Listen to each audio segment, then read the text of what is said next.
Kékérose vient de se faire prendre dans un train. Il s'est fait prendre dans un train. Il s'est fait prendre la main dans le sac, ou plutôt le nez dans le sac. Un sac de farine. Mes frères et mes sœurs, mes co-méditants, l'heure est grave, très grave. Kékérose est un consommateur de farine. Pas n'importe laquelle. De la maïzena, je pense. De la maïzena haut de gamme, de chez Lidl. Oui, frérot, de la maïzena. Eh bien, logiquement, il devrait être en garde à vue, le Kékérose. Il devrait être en garde à vue avec ses complices consommateurs, qui sont eux aussi de grands dirigeants de grands pays, des dirigeants mystico-criminels. Normalement, le Kékérose devrait être en garde à vue. Pourquoi il ne l'est pas? Mais non, il est encore libre. Libre de perturber nos esprits, libre de perturber nos chakras, nos ondes spirituelles, électromagnétiques, énergétiques. Kékérose surgit en trottinette dans nos méditations les plus profondes. Alors moi, je vous raconte ce que j'ai vu, ce que j'ai vécu pendant ma dernière méditation. Donc je m'assois, comme ici, en bord de rivière, au milieu de la forêt. Je ferme les yeux, je respire, je m'élève, et là, paf, Kékérose apparaît.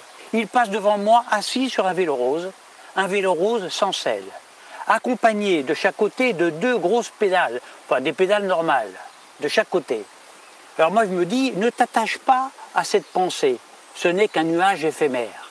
Donc je chasse, je respire, je cherche ma Kundalini. Mais là, sitôt le vélo passé, eh bien un grand diable, cette fois-ci rose, un grand diable rose passe. Il poursuit comme un malade Kékérose, avec une fourche méchante et une énorme queue noire. Et au bout de la grosse queue noire du diable, eh bien, qu'est-ce qu'on voit? Une carotte biscornue et velue, agressive elle aussi. Au bout de la carotte, on constate qu'il y a une touffe de poils noirs, sans doute un fouet carotte, conçu pour flageller le Kékérose, qu'il mérite. Namasté, les amis, namasté.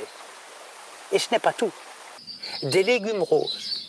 Oui, une horde de légumes roses. Plein de légumes bizarres le poursuivent, le Kékérose.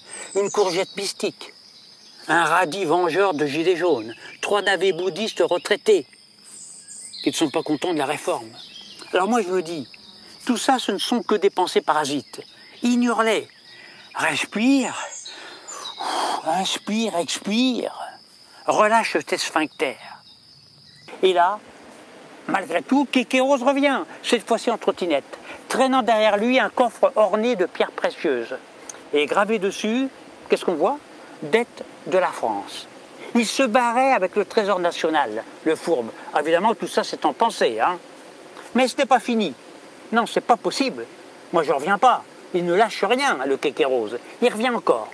Cette fois-ci, il revient à califourchon sur un concombre.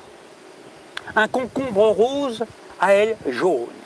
Un concombre rose, rose le concombre, à elle jaune. Moi j'y crois pas, mais je me dis mais je suis devenu complètement dingue, mais je suis fou, ça va plus. Mais non, j'ai interrogé des moines tibétains, des chamans sibériens, des imams, des rabbins, des évêques, et eux aussi l'ont vu. Lui, le Kékérose, le fléau des consciences. Les moines ne peuvent plus prier. Les imams n'arrivent plus à se concentrer. Les rabbins ne respectent plus Shabbat. Même les athées entendent parler de Kékérose dans leur silence intérieur. C'est un scandale planétaire. Un virus mental, ce Kékérose. Kékérose, pour simplifier, c'est une farine toxique qui s'infiltre par les narines de nos âmes. Et il faut agir, il faut l'enfermer, ce Kékérose. Il faut lui passer des menottes mystiques. Nous, les méditants, nous les croyants, nous les moines, nous les ermites, nous les yogis, nous les ascètes, eh bien, et même aussi nous les athées de bonne volonté, remplis d'espérance, eh bien nous demandons une seule chose, nous demandons qu'une seule chose, si ce n'est pas compliqué, une seule chose. Il faut placer Kékérose de toute urgence, il faut placer de toute urgence Kékérose sous bracelet électronique. Amen.